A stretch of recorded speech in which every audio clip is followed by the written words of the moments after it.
Judging by the title of this video, I'm sure you already know what I'm going to be talking about. So I'm just going to get straight into it. I'm going to be doing a step-by-step care guide for ball pythons. For the first thing, we're going to be talking about cage sizes. Pretty much the almost most important thing when you get a ball python. Ball pythons, they don't get that big like some of these other snakes, but they are a pretty big snake. They can range from 3 to 6 feet depending on the gender. For a baby ball python, you need, the minimum is a 40-gallon, which is a 36 by 18 by 18, length times width times height.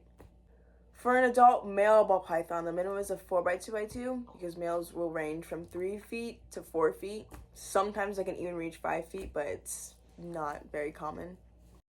For a female ball python, they range from 5 to sometimes 6 feet, so the minimum for them is a 5 by 2 by 2.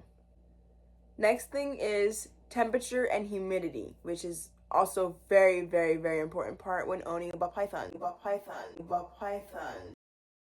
The humidity for a ball python should never get below 75%. It should range between 75% to 90% humidity. For temperatures, on the hot side, it should range from 85 to 90 degrees, regulated with a thermostat. Hopefully you guys do that. And then on the cool side, it can be 70 to 75 degrees Fahrenheit. Next, I want to talk about substrate, which is also a very important thing, and a lot of people cannot seem to get it right because a lot of people get misinformed by pet store owners. So I'm going to tell you guys what I use, and it works perfectly for me, so hopefully it'll work perfectly for you too. Do not ever use like a wood-based substrate. Aspen, wood shavings, hamster bedding, just don't use anything like that, especially since they are a tropical species. They need lots of humidity. Like I said, 75 to 90% humidity. Wood shavings or wood bedding, whatever, cannot hold any humidity, and it's extremely bad for your ball python if they do not have humidity. They will become extremely dehydrated, have stuck shed, and it's just a lot of issues you do not want to deal with because it's such an easy fix. So the substrate that I use is Eco Earth, Reptibark, and Sphagnum moss all mixed together, and it works perfectly. I've never had a single issue with my humidity, and it keeps my plants alive perfectly. I don't have issues with them either. So it's a great mix of substrate, and I really recommend it to you guys. I also want to say that you should have the minimum of 4 inches of substrate in your tank. I would like to say the minimum is 6 inches, but that's a lot of substrate. Even though it's good for them, I'm sure a lot of you guys don't want to have your tank half filled with substrate. But ball pythons burrow. A lot of people say they don't, but they do. That's where they live in the wild, in these burrows in the ground. Of course, they live in termite mounds. A lot of people say that too. They do live in termite mounds, but it's mostly burrows underground. And I catch my snake burrowing all the time. So it's just a really great thing to let, like, natural resource to let them have. And I find that you'll enjoy it too, watching them burrow, because it's very cool to watch them maneuver, and then they literally like make tunnels in the dirt. I don't know, it's very cool. I feel like you guys should definitely give your snake that opportunity. Next thing I'm going to talk about is just your overall setup, like the hides, the foliage, water, climbing, just all that stuff. Okay, first thing I'm going to talk about is the hides.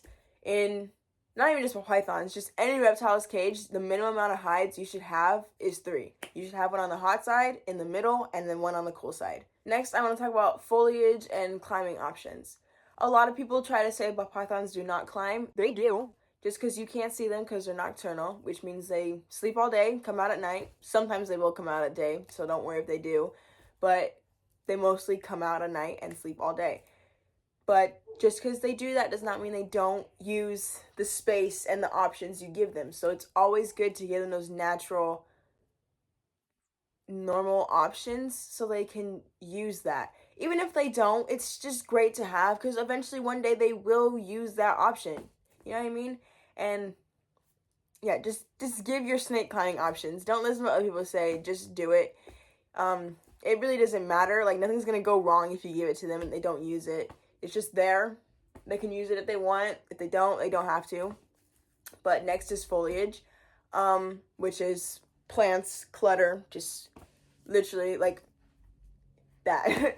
So what I like to say is if your snake was to move from the hide on the other end of the tank all the way to the one on the other side, if you can see them, you don't have enough foliage.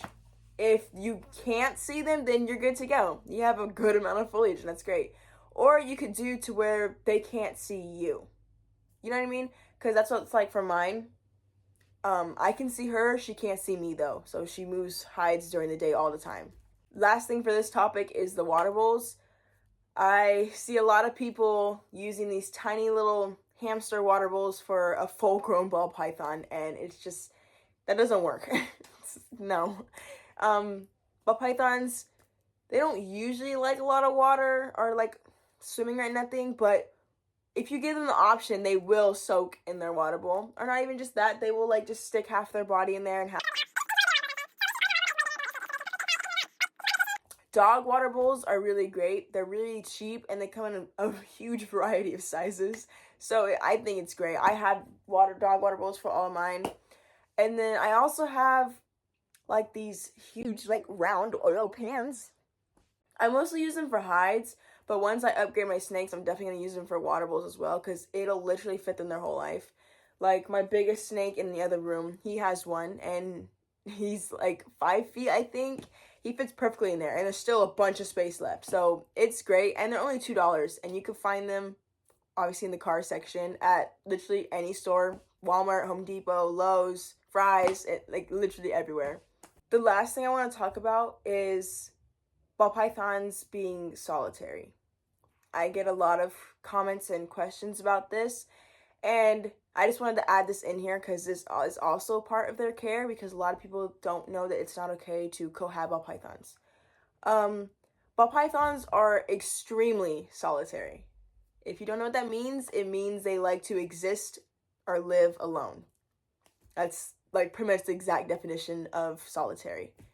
Ball pythons are not like rattlesnakes where they'll give birth to their young and then they'll live with each other for the rest of their lives. They're not like that. They don't care, in a sense, I guess I could say that.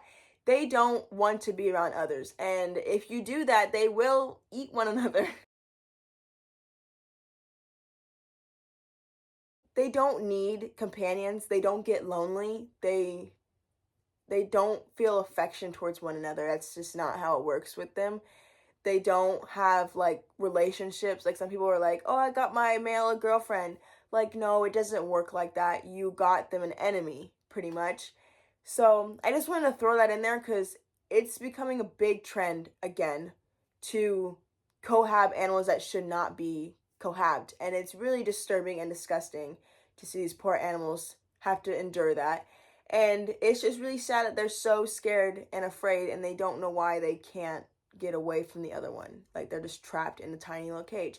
So this just goes for any animal, really. If you get a new animal and you want to cohab, please just do your research beforehand and look up if they can be put together. Because if they can't, you're just going to cause huge issues. And I don't know if you guys mean to or not, but you are being an animal abuser by doing that. I hate to throw that word around, but some of you guys need to hear it because some of you guys don't want to listen and you just say, oh, they're a breeding pair. Okay, if they're a breeding pair, they stay together for 3 to 4 days and then they go back to their own cages. And if you can't afford 2 cages for 2 ball pythons, then you shouldn't have 2 ball pythons. But yeah, thank you guys for watching. I really enjoyed making this video. I really hope it did help somebody because I'm sure there's a lot of people with not the best husbandry from being misinformed and stuff. And I really hope that you guys took a look at this video and you're fixing your mistakes and you're learning something new today. So thank you guys for watching.